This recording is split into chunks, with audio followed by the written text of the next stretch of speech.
Welcome, welcome. I'm JJ. Let's do an example problem. We are looking for the resultant of our 1,500 and 1,000 pound force.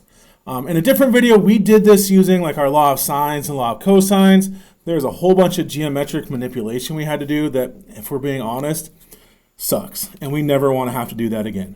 We're going to tackle it this time using rectangular components of force. This should go a lot easier, a lot smoother. This is how we will always tackle two-dimensional forces using rectangular components. So let's jump in and go for it.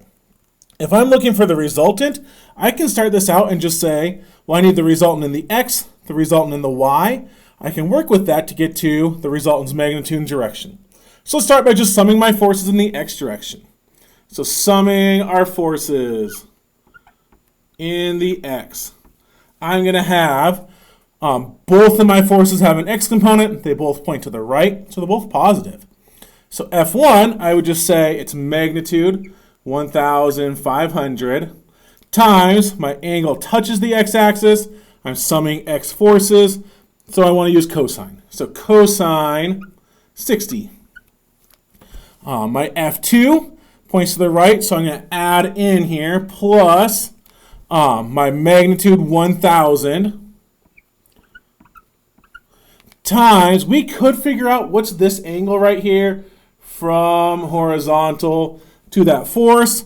When we did this using the law of cosines and sines, we call that alpha. We could find some angle alpha here and then take the cosine or sine of that. But if I'm giving my ratio of base to height to hypotenuse on this, my triangle components on that, really that's laying out what is the cosine, what is the sine for us.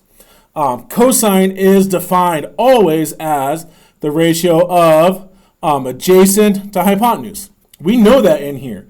That's 4 to 5. I have my ratio of base to height to hypotenuse laid out for this. So rather than finding alpha and then doing the cosine of alpha, I should be able to say that the cosine of alpha here is the x leg of the triangle, 4, divided by the hypotenuse, 5. Or anytime I have these triangle parts, I'm just going to take the x leg, if I'm summing force in the x leg divided by the hypotenuse will get me the correct trig identity, 4/5. But that's it for us. This is equal to 1,550 pounds. If I want that as a Cartesian component, I could get that to, this is the same thing, or that's pounds going to the right. That's the same thing as saying this is also 1,550 pounds in our positive I direction.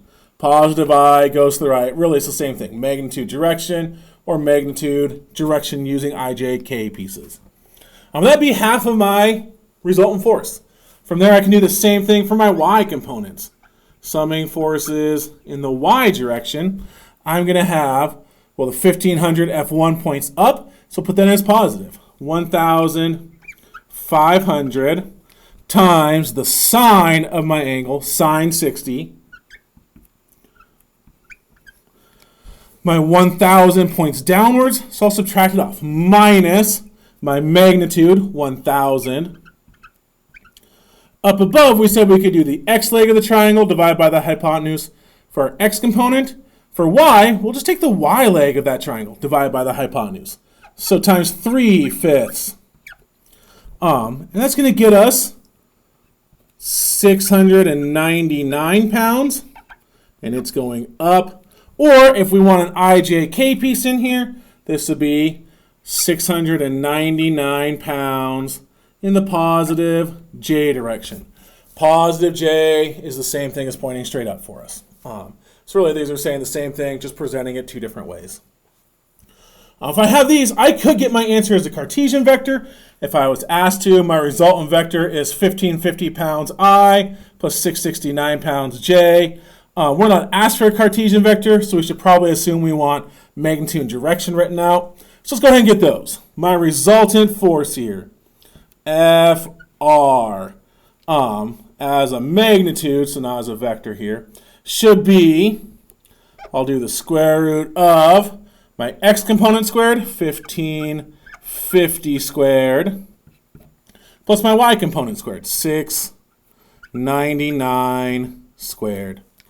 Or that resultant force has a magnitude of 1,700 pounds, which that should feel a lot easier than trying to do law of cosines. We didn't have to do weird geometric manipulation here. It's pretty straightforward for us.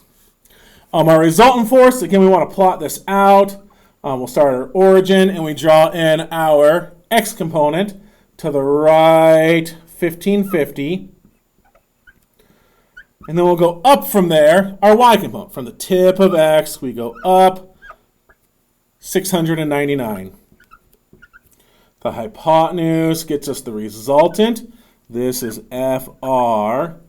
This is our x-axis coming out here. This is our y-axis going up, which means we're measuring from the positive x-axis up into the first quadrant for everything.